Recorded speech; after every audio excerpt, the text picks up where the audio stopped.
All right, 13, 14, 15, back to proving trigonometric identities. They're adding in the double angle properties. So, a couple sets of notes you're going to want to have. First of all, your double angle identities. So if you have your double angle identities handy, sine of 2x is 2 sine of x, cosine of x. Cosine, remember we had 3 different ones depending on the problem, and if we want it in terms of cosine or sine, maybe a different one that would be better to use than another one, and then of course the tangent one. We also need all the rest of our identities, and so we have our reciprocal identities we've used before, quotient identities where we have tangent is sine over cosine, Pythagorean identities, and the odd and even ones we probably won't use on this one, but for sure those top 3 groups. Then of course we have the algebra choice that we might have to make. So you want to keep your identities handy so we can do our proof. So I always like to start with the double angle and fill in for the double angle if I can. So the cosine of 2x, since I'm trying to get this in terms of sine, I'm going to use the one that just has the sine in it. So I'm going to have my tangent of x, 1 plus, and in for my double angle then,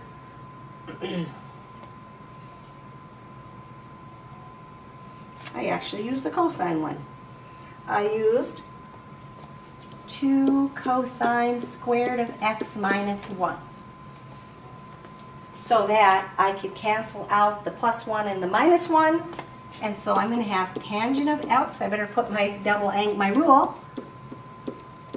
Double angle. So I have tangent of x. 1 minus 1 is going to cancel out. So I have 2 cosine squared of x. And that's just algebra there. Tangent of x. For the tangent of x, I can substitute in sine over cosine. Sine of x over cosine of x times 2 cosine squared of x. And that is your quotient identity. Probably if I had written that one down first, I would have noticed that sine of 2x has both sine and cosine, and that's why I wanted to use cosine squared there, because now I can cancel out my cosines.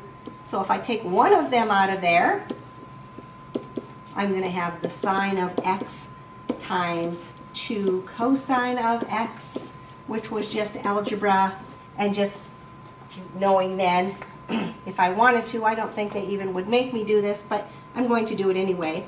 2 sine of x cosine of x, again, is just algebra, and now it looks exactly like my double angle identity for sine of 2x.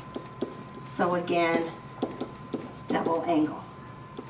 I probably could have left out a step here or just rewritten that step as one step and just used 2 sine of x and cosine of x. That way I have less to type in. And so if I would have just combined that into the bottom one and just put algebra in there once, it would be okay also. So sometimes if you're not sure, sometimes you have to break it apart. Sometimes they'll let you put it together. Kind of just depends on how picky Alex is. Trial and error.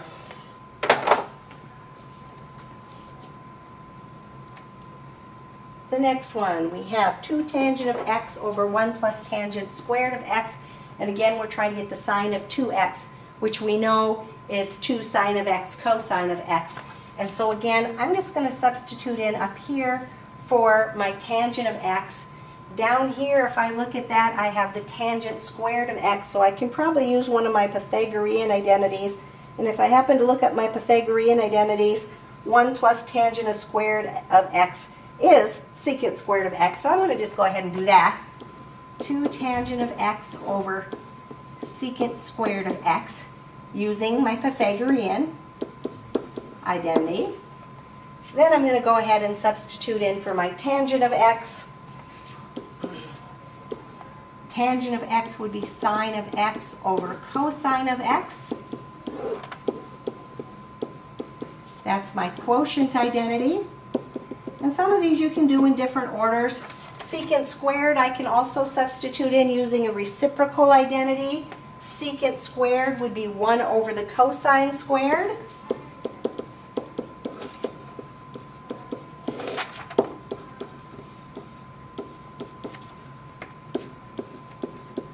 That's my reciprocal identity.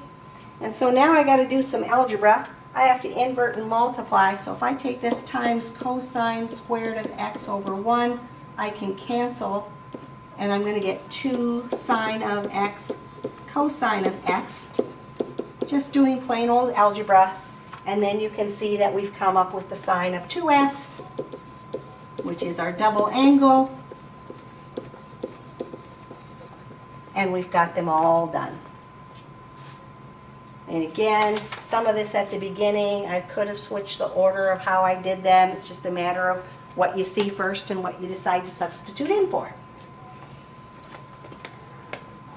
One more of those. Let's see what we want to find on this one. This one we want to do the secant of 2x. So if I have to do the secant of 2x, I'm probably going to want to do 1 over the cosine of 2x so I can do my reciprocal at the end. So keeping in mind that that's the one I'm shooting for in order to end up with secant. So I've got cotangents and tangents all over the place in there. I'm going to go ahead and substitute in for all of them using my quotient identities. Cotangent is cosine over sine, tangent is sine over cosine. So this would be cosine of x over sine of x plus sine of x over cosine of x. This would be cosine of x sine of x minus sine of x cosine of x. All of those using your quotient identities, filling in for tangent and cotangent.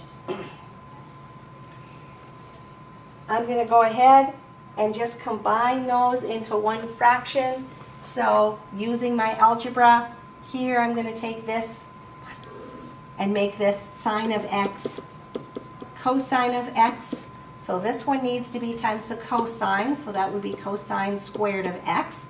This would have to be times the sine, so sine squared of x. On the bottom, doing the same thing, putting it over sine of x cosine of x using my common denominator. This would be cosine squared of x minus sine squared of x. And we just did a whole bunch of algebra there. So if I invert and multiply, again doing algebra, taking this times sine of x cosine of x and cosine squared of x minus sine squared of x, this is going to cancel this out. So I'm going to get cosine squared of x plus sine squared of x over cosine squared of x minus sine squared of x. And again, that's just doing plain old algebra. Looking at my Pythagorean identities, if you look up your Pythagorean identities, cosine squared plus sine squared, or sine squared plus cosine squared, is equal to 1. So I can put 1 in there. I'm going to have 1 over cosine squared of x minus sine squared of x. That was using my Pythagorean. Sine squared plus cosine squared equals 1.